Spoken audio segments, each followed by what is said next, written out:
Hello mga kaibigan! Welcome po to my YouTube channel, DJ Chico here in the house! Kumusta po kayo? Namiss niyo po ba ako? Namiss ko po kayo mga kaibigan. Alam niyo, sobrang na-busy po tayo sa ginagawa natin sa buhay-buhay at sobrang dalang ko na rin po makapag-upload. As you all know, tayo po ay nag-aaral po ngayon.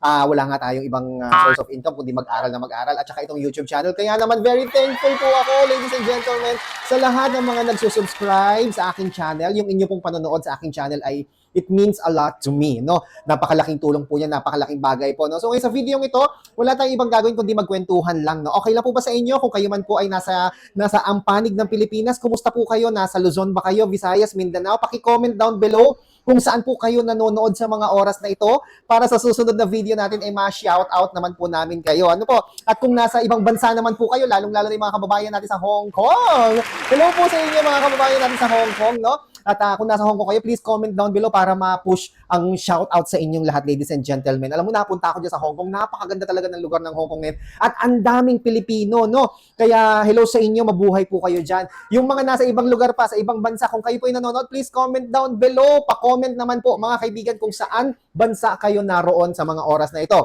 At dahil dyan, nais nating i-shout out yung mga nanonood yung mga nag-subscribe sa ating channel. Yan, may pa-shout out tayo At syempre, ipopost ko rin po dito sa inyo sa screen kung sino po itong mga channel na nag-subscribe sa akin. Aba, ito, si Seligna Mea Vlog. Aba, meron siyang 2.19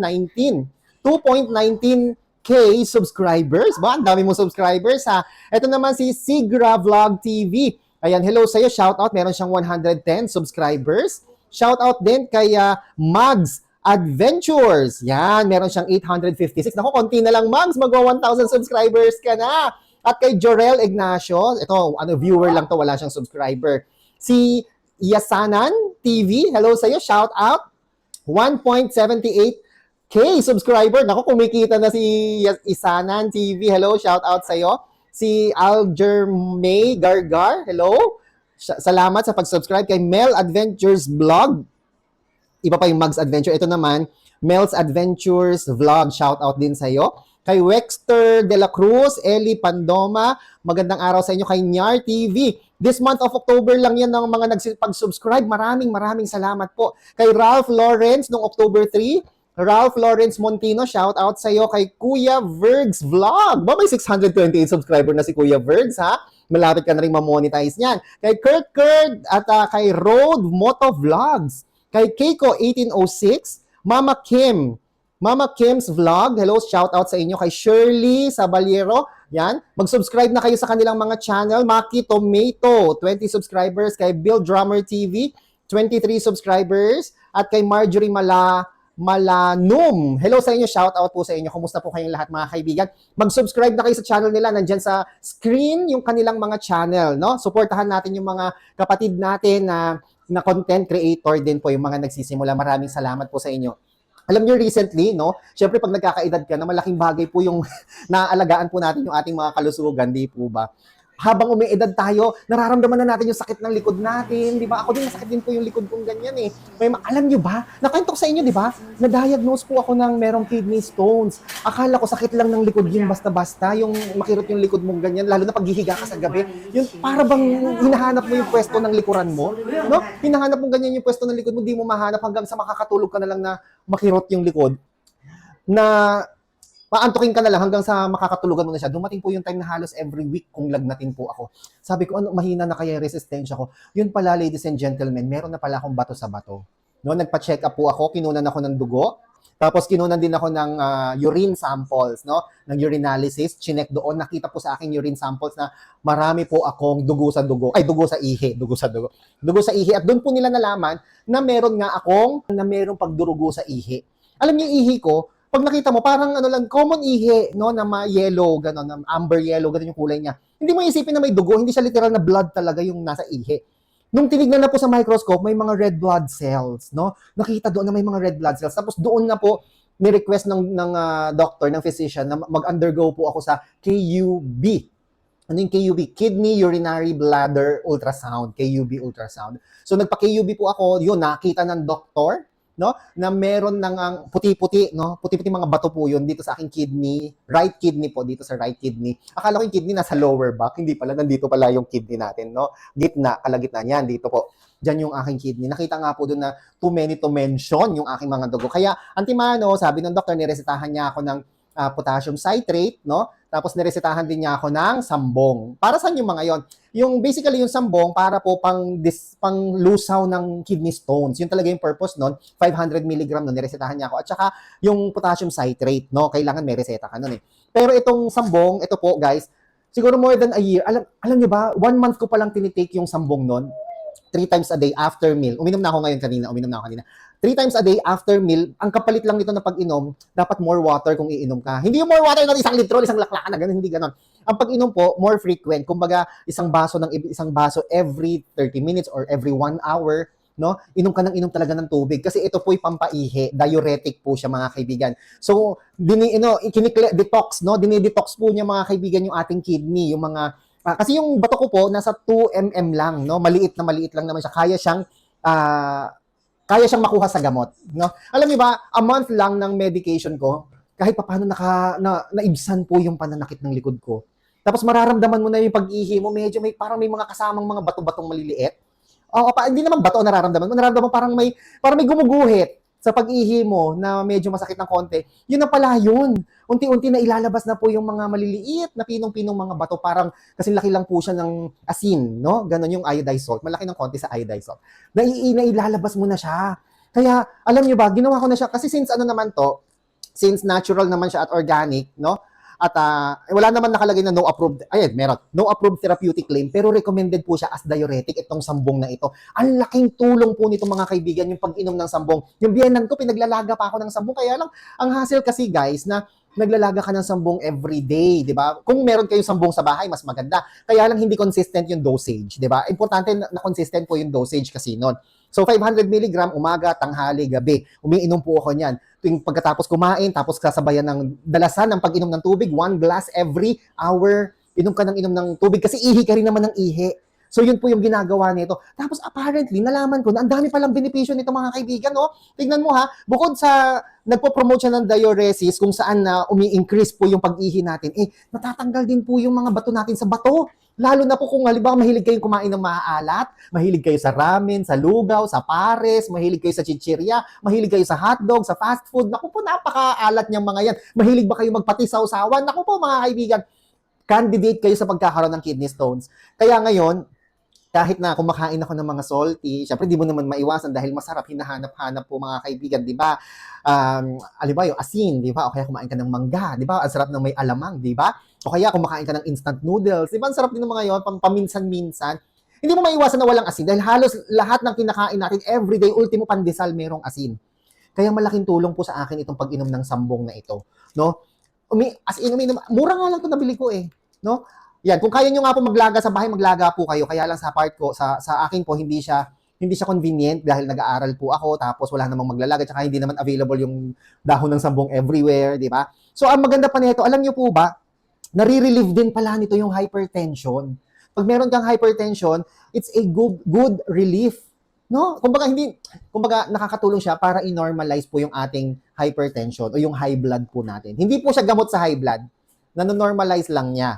Kung hindi pa chronic yung high blood ninyo, baka mamaya chronic na yung high blood ninyo, kumbaga sobrang taas na ng high blood ninyo, effect po ito. Kailangan yung, kagaya ko po, nasa pasimula pa lang ako ng hypertension, no? Kumbaga nasa pre-hypertension pa lang ako. Alam niyo ba, hindi man ako nag-hypertension Kasi nung chinek na ganyan ni Ate B, yung aking blood pressure, nasa 120/70, ganun lang, 110/80, ang baba lang talaga. Everyday kasi ako umiinom nito mga kaibigan. At yung blood pressure ko, talagang normal. Siguro nakakatulong din yung dalas ng pag-inom ng tubig, di ba? Alam niyo, malaking tulong talaga tong tubig na pag-inom araw-araw. Ewan ko ba may mga taong hindi makainom ng tubig, ang lakas, mas pinipili nilang uminom ng Cobra, mas pinipili nilang uminom ng Sting energy drink, mas pinipili nilang uminom ng soft drinks, Sprite, no, RC.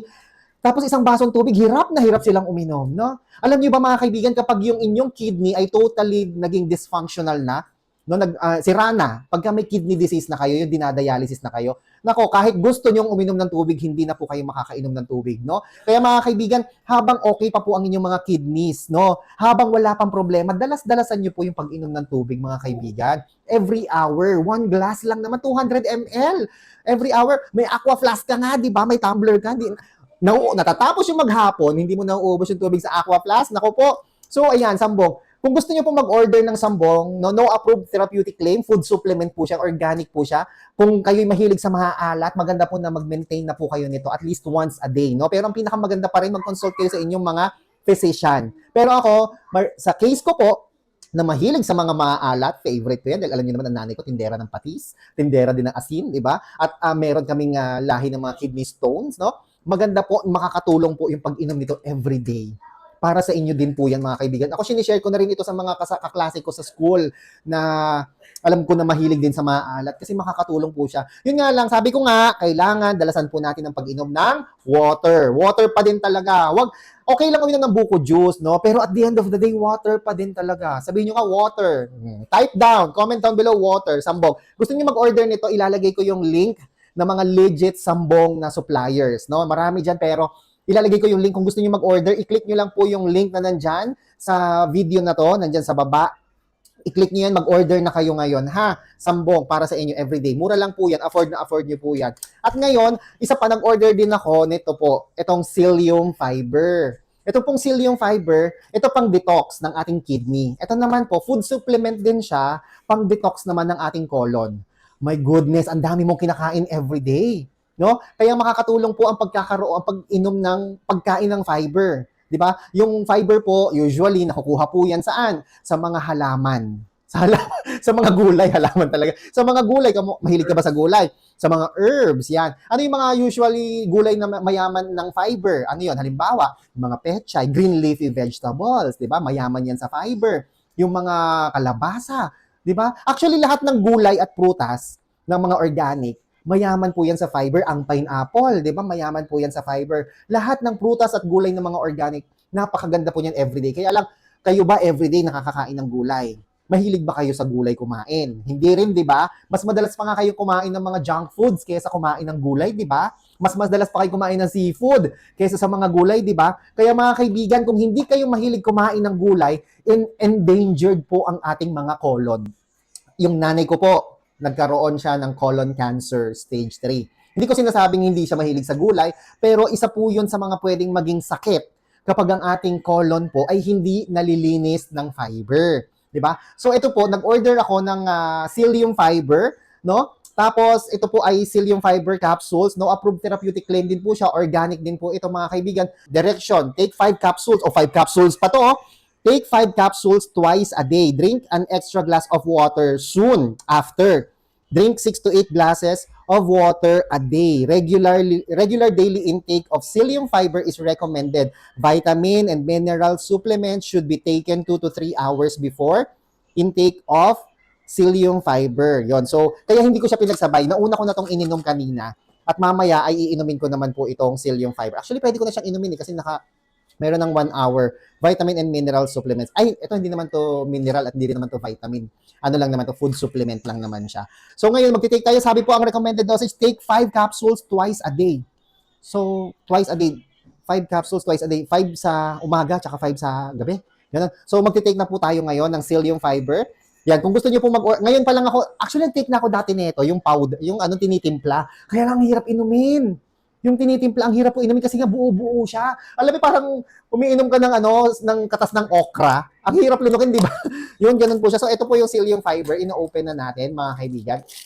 Ayan, ganyan po yung itsura niya. Okay. So, sabi 5 capsules ano yan? Ayan o. Take 5 capsules twice a day. So, ito, isang araw lang pala ito. Ngayong gabi, iinom po ako nito. So, 5 capsules po yan. So, ito po. 1, 2, 3, 4, 5. Dami! Dami nun.